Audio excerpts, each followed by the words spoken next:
some useful knots in the outdoors, different things that you can use, and I'll explain it in the tutorials for what they're used for. I was originally going to do 10 knots, but then my video would be like 20 million years long, because as I was making it I realized it takes me a couple minutes to explain each one. So I did 6 knots, and this way you can see how they're made and what they're used for, and you can think of applications for how you could use it and how it would have been really helpful to know these things for our weekend trip.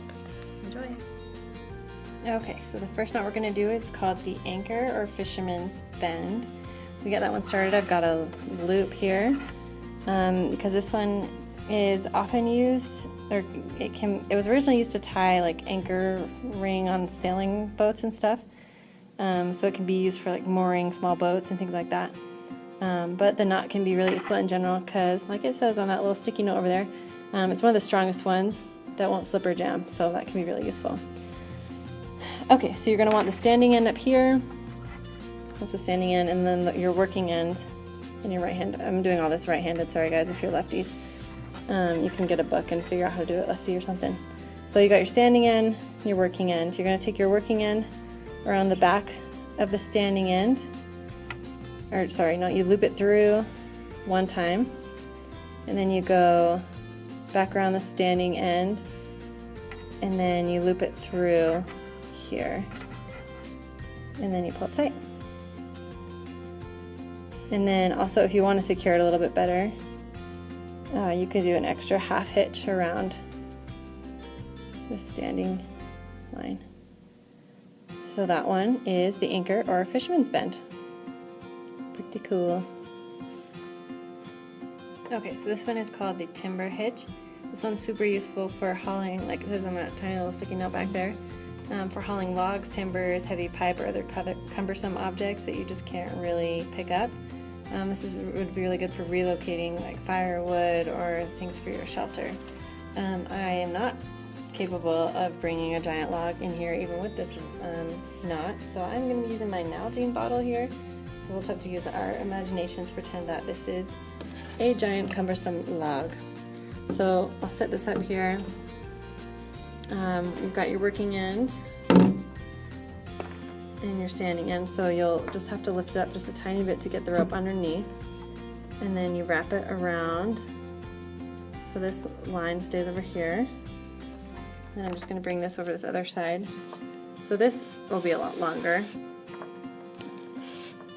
So that's wrapped around, and then if you can see that there we go. And you pull this one over and also put it underneath your log, and this obviously will normally be like way longer. This is just because this is what I have to work with. So then you pull this one up and around for here, like that. And then what you're going to do with this one here is you're going to wrap it around this line here a bunch of times, and then you pull this end through this loop here. And this would look a lot better if it was on an actual log and not my Nalgene bottle, but like I said, using our imagination here. So you want to pull this knot in nice and tight. You can even do a half hitch on here.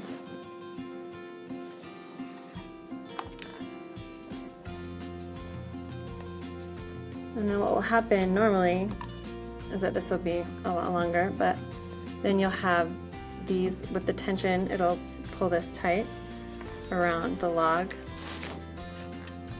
and then you'll be able to drag it wherever you need to take it. There's that one. Alright, we've got my Nalgene bottle again here to help me out. This is going to be our pole this time, not a tree. So we're just going to do a really quick half hitch. This one is super useful for, like it says, tying rope to a tree, tying boat or animal to a ring. Basically just one of those knots you just really should know. And of course I didn't really even know the name of it.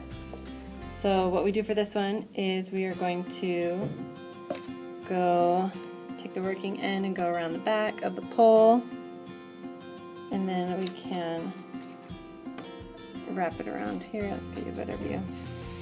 Pretty sure everybody and their dog knows how to do this one, but just in case, and you just pull it through like that.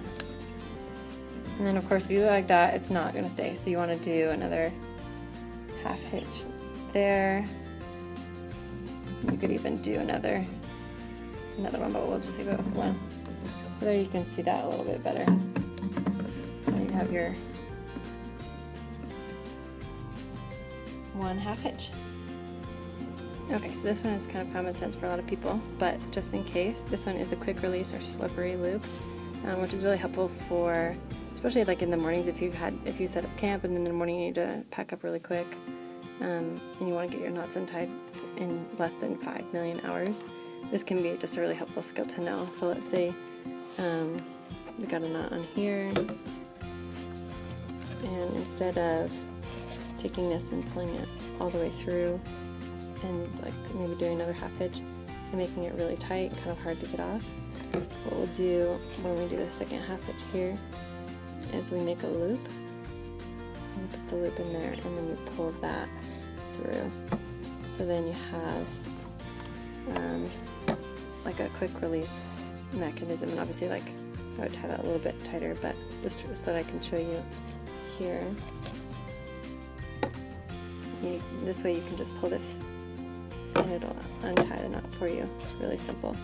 So the knot will still be strong, but it makes it just a quick release, a little bit more simple. Okay, this next one is called the sheet bend. This one's used for when you have 2 ropes and you want them to be 1 rope. So if we're tying 2 ropes together, so you start out, you'll take the standing end and the working end of one side, you grab the other end here, and you will go underneath and through here, then you go around both of those there, and then you'll go underneath. This one is the one that was in my right hand. You go underneath there and on top of this one over here, and then you pull it tight, and now your 2 ropes are tied together. Pretty cool. So this one is called the clinch knot, and it's used for tying the lures to the fishing line. So what we're going to do is we're going to have our hook or ring over here, and you just feed that through and pull it out like that. And of course this will be done with a fishing line, not a rope like this, so it's going to look a tiny bit different. And then you just twist this one around here.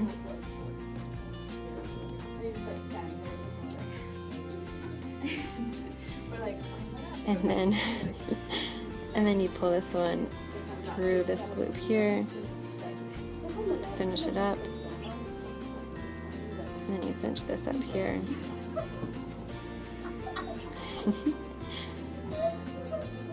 And make that nice and tight. And here, if you want, you can even do a little half hitch to get that side taken care of.